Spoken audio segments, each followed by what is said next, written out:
Okay, आज के session में हम लोग देखने वाले हैं 3D जियोमेट्री को। 3D जियोमेट्री से अगर देखा जाए तो बहुत ही शॉर्ट इस पोर्शन को कर दिया गया है, क्योंकि प्लेन जो है इस चैप्टर से रिमूव कर दिया गया है। तो बहुत ही आसान ये चैप्टर अब हो चुका है और लिमिटेड कॉन्सेप्ट यहाँ पर बचे हुए हैं। और अगर हम इसको प्रीवियस 24 और 25 इवन 23 में अगर इसको ऑब्जर्व करते हैं तो सिमिलर टाइप ऑफ प्रॉब्लम बार बार देखने को मिल रहे हैं, जिनको अगर देखा जाए तो एक बार अगर अच्छे से कर लिया जाए तो हम 4 या 8 में मार्क्स जो है चैप्टर से कवर इजीली कर सकते हैं। और इसमें हमें बहुत कुछ ज़्यादा पढ़ने को नहीं है। तो आज का सेशन पूरा उसी पर डिपेंड करता है कि इस सेशन में मैंने वही प्रॉब्लम कंसीडर किए हैं जो कि बार बार पूछे गए हैं। और इस सेशन में मैंने जो प्रॉब्लम्स लिए हुए हैं वो 2025 में आए हुए प्रॉब्लम्स हैं। तो 3D जियोमेट्री के इस सेशन को कंप्लीट करते हैं और 4 to 8 मार्क्स की श्योरिटी हम लोग यहाँ पर कर लेंगे इजीली। जेई के पीवाईक्यूज हम लोग यहाँ पर करने वाले हैं। चैप्टर्स की अगर बात करें तो 3D जियोमेट्री होगा। अच्छा, इसमें से ऑलरेडी कुछ पोर्शन हट चुका है ना, तो हम वो कॉन्सेप्ट इसमें अभी कवर नहीं करेंगे। सिंपली अगर हम बात करेंगे तो खासकर इस सेशन में जो मोटिव हमारा होगा, हमने जो नॉर्मली देखा हुआ है डिस्टेंस की हम बात करेंगे। डिस्टेंस हमें डिफरेंट टाइप्स से पूछी जाती है 3D में। नॉर्मली अगर हम बात करें तो एक पॉइंट का लाइन से डिस्टेंस पूछा जाता है। हमें 3D में अंडरस्टैंड ही नहीं होता है कि एक्चुअल में डिस्टेंस कहाँ से पता करना होता है और किस डिस्टेंस को एक्चुअल में कैलकुलेट करना होता है। तो उसी पर बेस्ड ये पूरा सेशन होने वाला है। देखते हैं जरा इसको कैसे सॉल्व करेंगे। 3D जियोमेट्री में 2025 के मैंने डिफरेंट टाइप्स ऑफ जो पीवाईक्यूज हैं वो लिए हुए हैं। मतलब हर एक प्रॉब्लम जो है कुछ नया आपको सिखाने वाला है। ठीक है, चलिए स्टार्ट करते हैं सेशन को।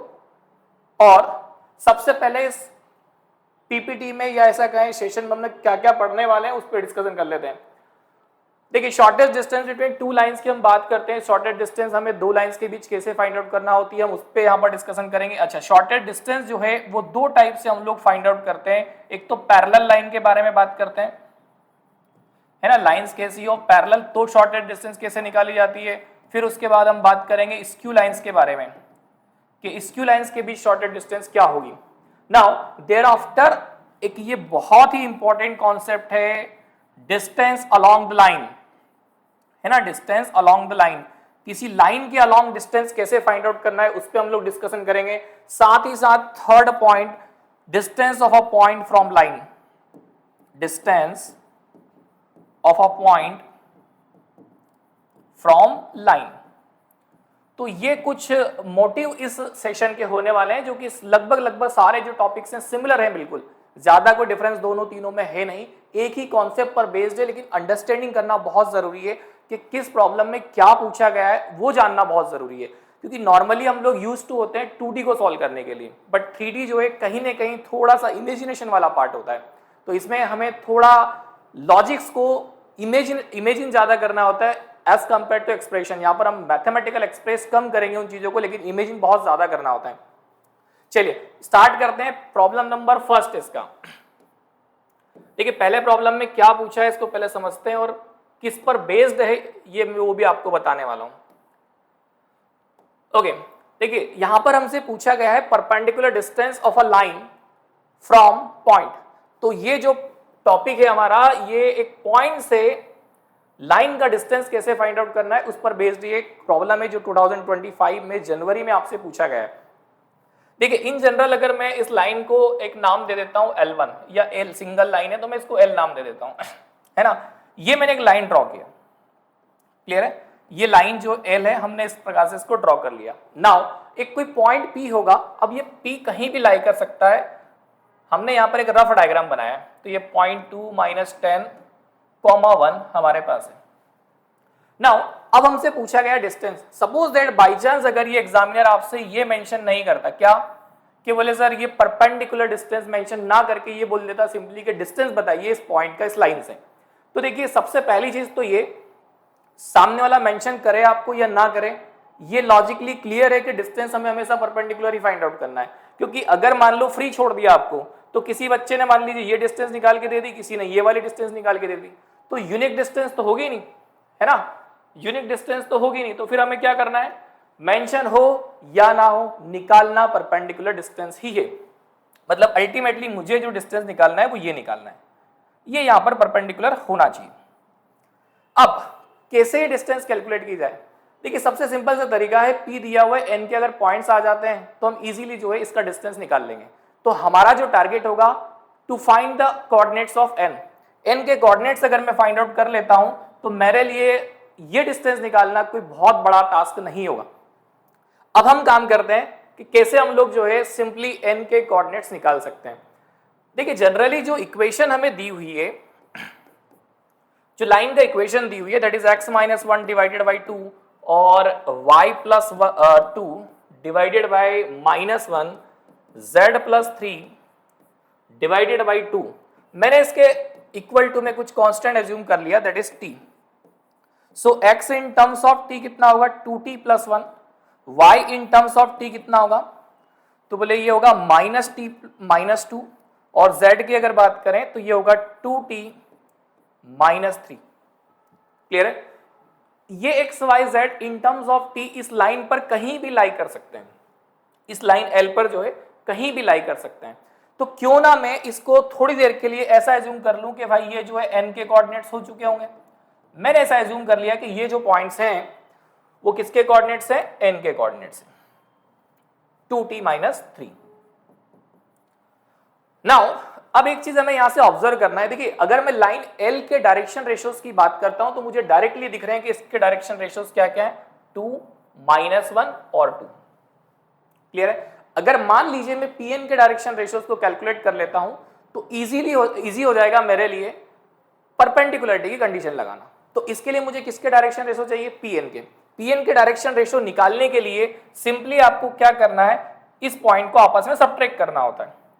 तो इसके डायरेक्शन रेशियो 2t माइनस 1 है ना, क्योंकि इसमें से हम सबट्रैक्ट करेंगे -2 को, और ये -t माइनस 2 प्लस 10, तो इसको हम लिख सकते हैं -t प्लस 8।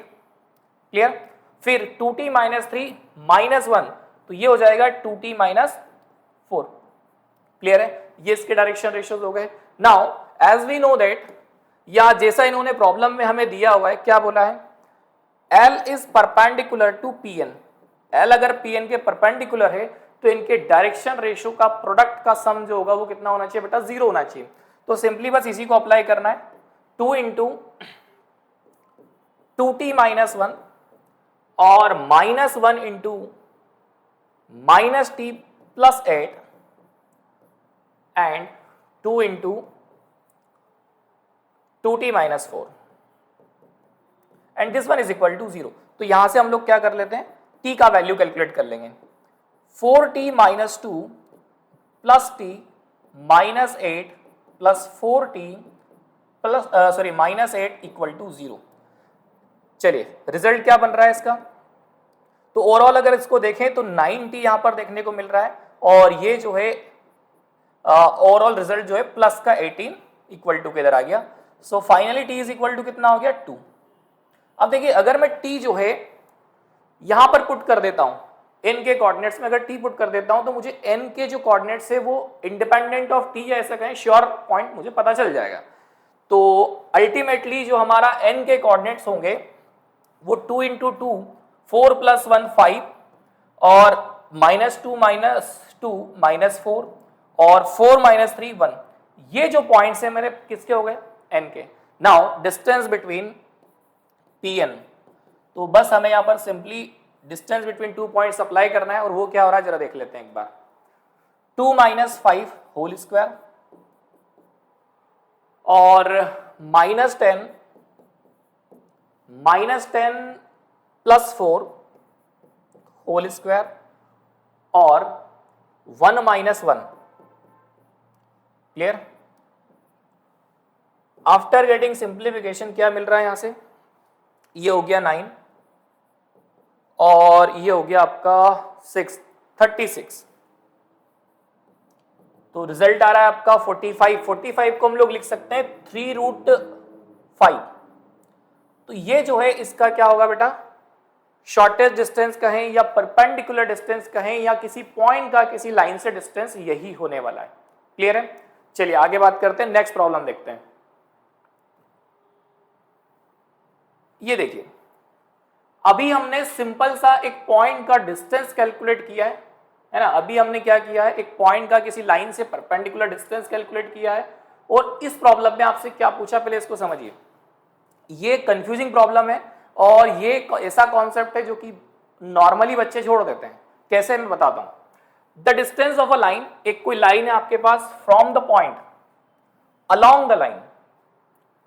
अब यहां पर उलझन है ना, हमें चीजें पहले तो बात तो समझ ही नहीं आएगी कैसे फॉर्मूला लगाएं, क्या करना है क्या नहीं करना है। जब तक हम डिसीजन नहीं लेंगे तब तक मैथमेटिकल फॉर्मूला अप्लाई नहीं होगा। तो वो डिसीजन लेने के लिए पहले इसका एक रफ डायग्राम आप बनाने की कोशिश कीजिए। देखो इसके रफ डायग्राम में हम क्या कर रहे हैं जरा इसको समझते हैं। पहले डिस्टेंस ऑफ अ लाइन, इस लाइन का डिस्टेंस मतलब इसको मैंने नाम दिया L1 है ना, इस डिस्टेंस को मैं नाम दे देता हूं L1,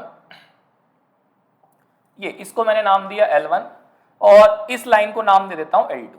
तो पहले मैंने L1 को सपोज दैट ये ड्रॉ कर लिया, क्लियर, ये लाइन मेरी L1 हो गई। अब इसने कहा है कि एक जो पॉइंट है वो पॉइंट मान लेते हैं अपन यहां पर कहीं, और ये है 1,4,0। अब इसने ये पूछा है कि इस पॉइंट का इस लाइन से डिस्टेंस चाहिए, लेकिन किस बिहेवियर में। इस बार परपेंडिकुलरिटी की कंडीशन नहीं बोली है, इस बार क्या नहीं बोला है कि आपको इस पॉइंट से इस लाइन का डिस्टेंस निकालना है, ऐसा कुछ नहीं है। इस बार क्या हो रहा है ना कि इस लाइन के अलोंग निकालना है। तो इस लाइन के अलोंग, अब ये लाइन कहां से जा रही है हमें थोड़ी ना पता है, तो हमने इसको इस लाइन को ये ड्रॉ कर लिया, हमने इस लाइन को कुछ ऐसा ड्रॉ कर लिया है ना, ये लिया हमने, और ये अनादर जो लाइन थी हमारी L2 उसको हमने ड्रॉ कर लिया, ये हो गई आपकी L2 लाइन। अब आपको जो डिस्टेंस निकला है वो इस लाइन के अलोंग निकालना है, मतलब अल्टीमेटली आपको जो सॉल्व करना है वो ये डिस्टेंस निकालना है, और ये बात ध्यान रखना है कि ये दोनों लाइंस कैसी हैं, पैरेलल है, क्लियर है। अलोंग का मीनिंग ये हुआ कि इस लाइन के पैरेलल ही इस पॉइंट का डिस्टेंस निकालना है। इस बार परपेंडिकुलरिटी का कोई लोचा नहीं है, सिंपल सा आपको क्या करना है, इसके पैरेलल आपको निकालना है। अब अगला जो टास्क है फिर से वही कि सर अगर इस पॉइंट का मैं कोऑर्डिनेट निकाल लेता हूं तो मेरा काम हो जाएगा, है ना। इस पॉइंट का अगर मैं क्या कर लेता हूं, कोऑर्डिनेट्स निकाल लेता हूं तो मेरा जो है काम हो जाएगा, क्लियर है। अब इस पॉइंट को कैसे निकाला जाए ये हमारा टास्क है अगला। देखिए इसको हम दो मेथड से अलग अलग तरीके से सॉल्व कर सकते हैं और उससे हमारा काम जो है हो सकता है ना। क्या कर सकते हैं, इसको दो अलग अलग तरीके से हम लोग सॉल्व करके बना सकते हैं या सॉल्व कर सकते हैं। अब देखो कैसे कैसे पॉसिबल हम इसको करा सकते हैं, उस चीज को जरा ध्यान से समझना पड़ेगा, क्योंकि हमने जो पढ़ा हुआ है उसी में से हम कुछ रिजल्ट यहां से यूज करने वाले हैं। पहली चीज, जो लाइन L2 के क्या होंगे, डायरेक्शन रेशियो होंगे, वही लाइन PN के डायरेक्शन रेशियो होंगे। ऐसा मैं क्यों कह रहा हूं, क्योंकि ये दोनों लाइंस कैसी हैं, पैरेलल है। ये मैं पहले ही मेंशन कर चुका हूं कि ये दोनों लाइन पैरेलल है, अलोंग डिस्टेंस बोला मतलब ये ऐसा आपसे पूछा गया है। तो आप क्या करेंगे कि direction ratio of line PN क्या हो गया बेटा, वही direction ratio of line L2 है ना, direction ratio of line L2, ये दोनों बराबर है। तो उसके डायरेक्शन रेशियो कितने दिए हुए L2 के, 1, B का वैल्यू 2 दिया है और C का वैल्यू 3 दिया हुआ है। तो लाइन PN का इक्वेशन जो इस पॉइंट से पास हो रही है जिसके डायरेक्शन रेशियो मुझे पता है, तो वो क्या हो जाएंगे, x - 1 divided by 1, y - 4 divided by 2 और z - 0 डिवाइडेड बाई 3, क्लियर है। अब मैं क्या करता हूं, सिंपली मुझे यहां से कोई ना कोई एक अननोन लेना है और इस अननोन का वैल्यू इन टर्म्स ऑफ निकाल देना है। तो ये हो जाएगा t+1, ये हो जाएगा आपका 2t+4 और ये हो जाएगा आपका z = 3t। आई होप यहां तक कोई अपने को प्रॉब्लम नहीं होना चाहिए। ये हमने इसको सॉल्व कर लिया, 0 यहां, ठीक है। अब मैंने क्या किया है, इस लाइन पर कोई भी पॉइंट मैंने कैलकुलेट किया, किस पर, PN पर। नाउ मुझे अगर L1 पर कोई पॉइंट लेना हो तो सेम लॉजिक में यहां भी अप्लाई करूंगा। तो मैं क्या कर रहा हूं ना कि L1 के इक्वल टू में हमने कुछ भी कोई कांस्टेंट एज्यूम कर लेते हैं। जैसे कि फॉर एग्जांपल मैंने ये कंसीडर किया कि भाई ये लाइन x - 2 डिवाइडेड बाई 2 और y - 6 डिवाइडेड बाई 3 और z - 3 divided by 4 equal to lambda मैंने एज्यूम कर लिया। तो यहां से x in terms of lambda 2 lambda plus 2, y in terms of lambda 3 lambda plus 6 और z in terms of lambda कितना आ रहा है 4 लैम्बडा प्लस 3। आई होप ये बात समझ में आ गई होगी। अब एक चीज ध्यान से देखिए, मैंने टी के टर्म्स में इस लाइन पर कोई भी पॉइंट ले लिया, मैंने लैम्बडा के टर्म्स में इस लाइन पर कोई भी पॉइंट ले लिया, लेकिन मुझे पॉइंट वो चाहिए जहां पर दोनों एक दूसरे को इंटरसेक्ट कर रहे हैं। कौन से पॉइंट की रिक्वायरमेंट है? जहां पर ये दोनों एक दूसरे को इंटरसेक्ट कर रहे हो। इंटरसेक्ट करने का मतलब ये कि इसका एक्स कोऑर्डिनेट इसका एक्स कोऑर्डिनेट बराबर होना चाहिए, इसका वाई कोऑर्डिनेट इसका वाई कोऑर्डिनेट के बराबर होना चाहिए। इट मींस मैं इस x को इसके साथ इक्वेट कर सकता हूं, इस y को इस y के साथ इक्वेट कर सकता हूं, और इस z को इस z के साथ इक्वेट कर सकता हूं। तो यहां से मुझे क्या मिलेगा? लैम्बडा और t का वैल्यू मिल जाएगा, और श्योर पॉइंट जिसकी मुझे जरूरत है वो सामने आ जाएगा। चलिए करते हैं इसको सॉल्व। देखिए x को अगर मैं इक्वेट करता हूं तो क्या बन रहा है? x को ऐड करूंगा तो मैं t plus 1 is equal to 2t plus 2। Similar 2t plus 4 is equal to 3 lambda plus 6। इनको थोड़ा सा सिंप्लीफाई कर लेते हैं। अच्छा ये भी 2 लैम्बडा है, सॉरी 2 लैम्बडा। तो यहां से t is equal to 2 lambda plus 1 हो गया, और यहां से 2t is equal to 3 lambda plus 2 हो गया। क्लियर है? मैं चाहूं तो t का वैल्यू उठा के यहां सब्स्टिट्यूट कर देता हूं। एलिमिनेशन सब्स्टिट्यूशन जो भी हम लगा सकते हैं यहां पर, उससे हमें इसको सॉल्व करना है। तो ये 2 lambda plus 1 is equal to 3 lambda plus 2, ये हो गया 4 लैम्बडा प्लस 2 और 3 लैम्बडा प्लस 2। इससे कैंसिल आउट करेंगे तो लैम्बडा का वैल्यू कितना आ गया बेटा? 0। लैम्बडा का वैल्यू कितना आ गया? 0। लैम्बडा का वैल्यू जैसे ही मैं 0 सब्स्टिट्यूट करता हूं, x 2 हो गया, y 6 हो गया, और z कितना हो गया? 3। तो एक्चुअल में n के जो कोऑर्डिनेट्स हमें रिक्वायरमेंट है वो हो गए 2, 6, 3। क्लियर है? एक ही मेथड अभी मैंने यूज किया, दूसरी मेथड भी मैं इसी में आपको बताने वाला हूं, इसके जस्ट बाद पहले कंप्लीट हो जाए उसके बाद।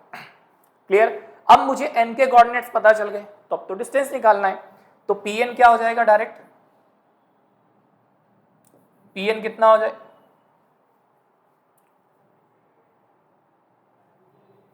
pn अगर मुझे कैलकुलेट करना है तो वो एक्चुअल में डिस्टेंस बिटवीन 2 पॉइंट्स है, तो 2 माइनस 1 का स्क्वायर और 6 माइनस 4 स्क्वायर और 3 माइनस 0 का होल स्क्वायर।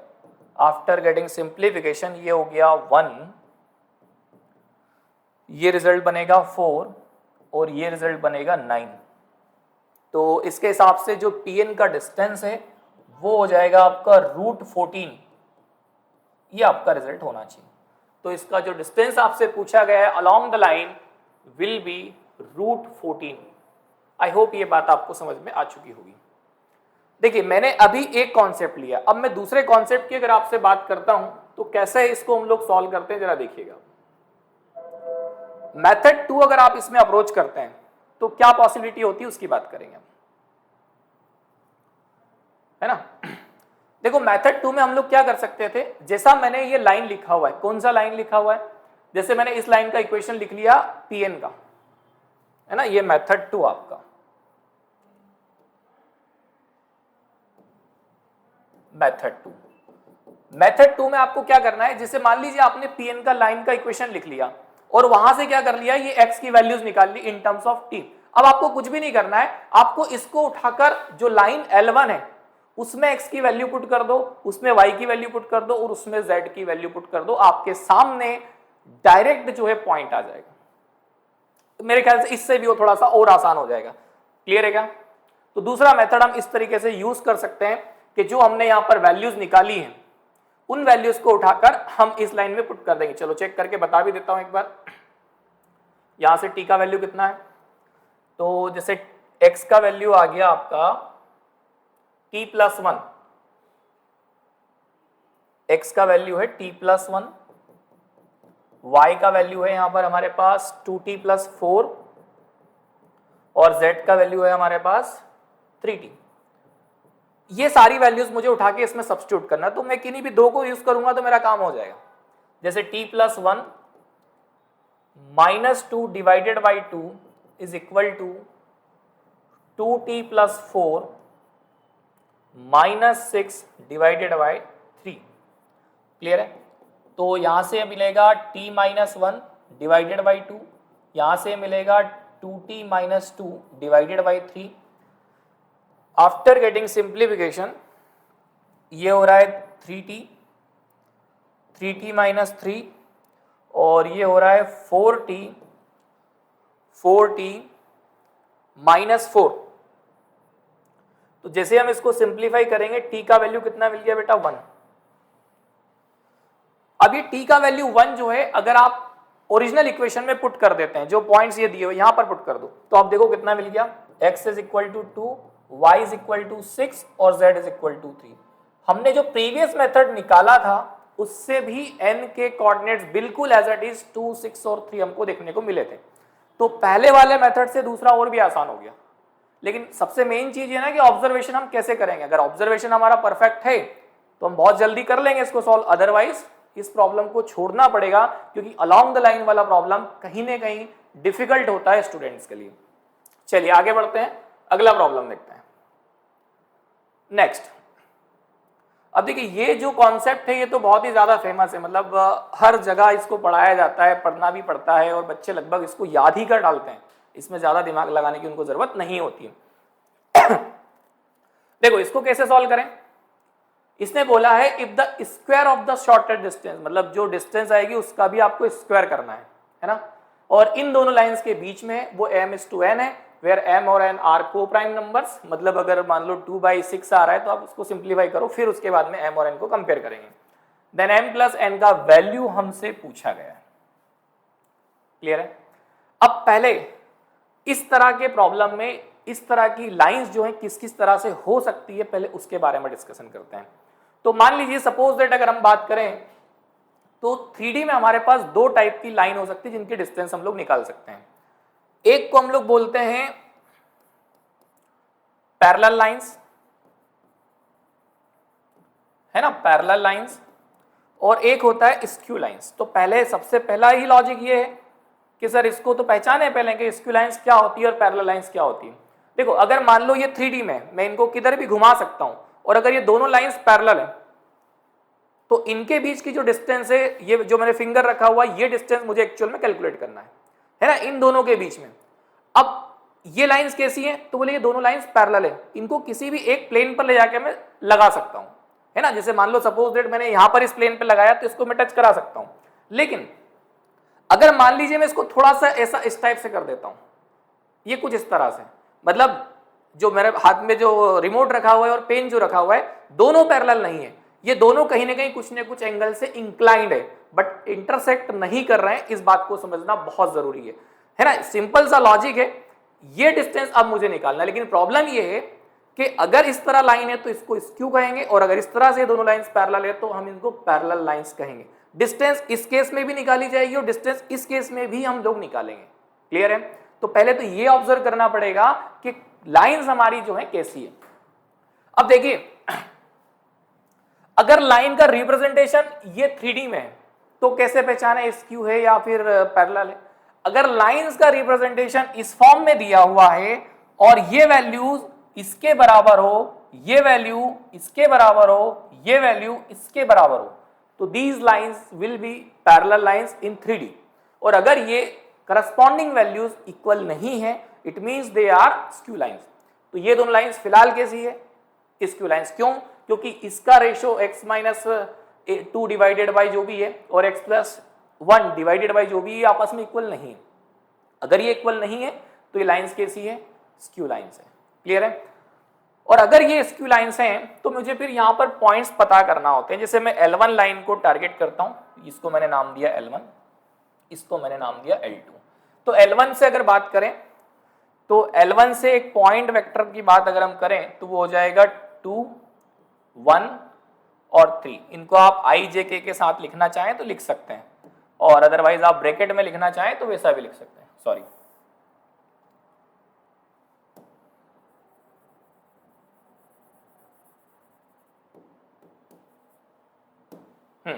इसको हम अलग अलग तरीके से लिख सकते हैं। वैसे मैं इसको ब्रैकेट के रिप्रेजेंटेशन से बता देता हूं, ठीक, -3।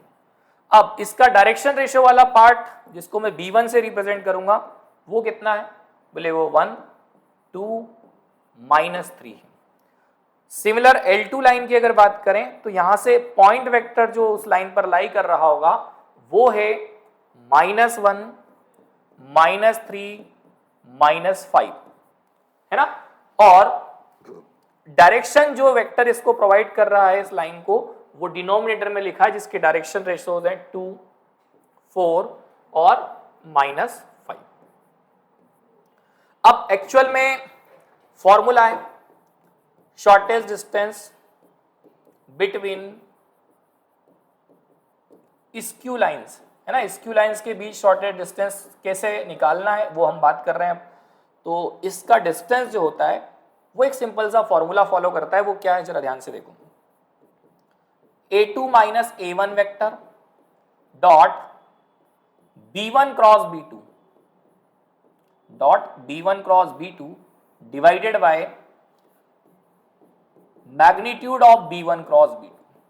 देखिए, इस कॉन्सेप्ट को एक्सप्लेन भी किया जा सकता है, लेकिन अभी फिलहाल हम फॉर्मूले पे बात कर रहे हैं, प्रॉब्लम को कैसे हैंडल करना है तो उस पे हम काम कर रहे हैं, इसलिए सारी चीजें भी नहीं करेंगे। अदरवाइज ये फॉर्मूला ही बहुत अच्छे तरीके से डिराइव हो सकता है, जैसा हमने उसको समझा था कि किस तरह से ये लाइंस होंगी। देखो, A1 A2 निकालना है तो बहुत बड़ा कोई ये टास्क होगा नहीं। दो वेक्टर्स हैं, उन वेक्टर्स के डिफरेंस को आप कैलकुलेट कर दीजिए, वो कितना आ रहा है। तो A2 माइनस A1 कहें या A1 माइनस A2 कहें, कितना बन रहा है बेटा? ये बन रहा है -1 -2, तो -3 बनेगा। -3 -1 -4 बनेगा, और -5 + 3 -2 बनेगा। B1 B2 ऑलरेडी दिया है वो, तो पहले मुझे B1 B2 की रिक्वायरमेंट है, तो B1 क्रॉस B2 कैलकुलेट करना है। इसके लिए मुझे डिटरमिनेंट सॉल्व करना पड़ेगा, I, J और K, है ना। तो B1 की अगर बात करें तो कितना आ रहा है B1? 1 2 -3, और B2 की अगर बात करें तो 2 4 -5। चलिए सिंप्लीफाई कर लेते हैं। I as it is -10 + 12 -j -5 + 6 K और 4 -4। तो यहां से B1 क्रॉस B2 जो मिल रहा है वो कुछ ऐसा है, ट्वाइस ऑफ I, ये प्लस का 1 बनेगा तो इसको माइनस का j हम लोग लिख सकते हैं। Thereafter 0 × K, clear. अब मुझे B1 क्रॉस B2 का डॉट चाहिए A2 माइनस A1 के साथ में, तो ये डॉट प्रोडक्ट अगर हम लोग करें, लिख लेते हैं इसको भी, A2 minus A1 dot B1 cross B2, है ना। जस्ट कैलकुलेशन है, अब प्रॉब्लम खत्म हो चुका है अपना। 2 × 3 कितना हो गया बेटा? -6, -1 × -4 कितना हो गया? +4, और -2 × 0 कितना हो गया? 0। तो यहां से रिजल्ट आ गया आपका -2, लेकिन मुझे इसका क्या लेना है? मॉड लेना है, मतलब इसका पॉजिटिव में लूंगा, पर वो बात की बात है। आगे बढ़ते हैं। मुझे B1 क्रॉस B2 जो है उसका मैग्नीट्यूड भी चाहिए, तो उसका मैग्नीट्यूड निकालने के लिए मुझे क्या करना है? B1 क्रॉस B2, उसका मैग्नीट्यूड सिंपली हम कैसे निकाल देंगे? कहाँ है B1 क्रॉस B2? ये रखा। तो ये हो गया 4 और ये हो गया 1, और एक तो 0 ऑलरेडी है।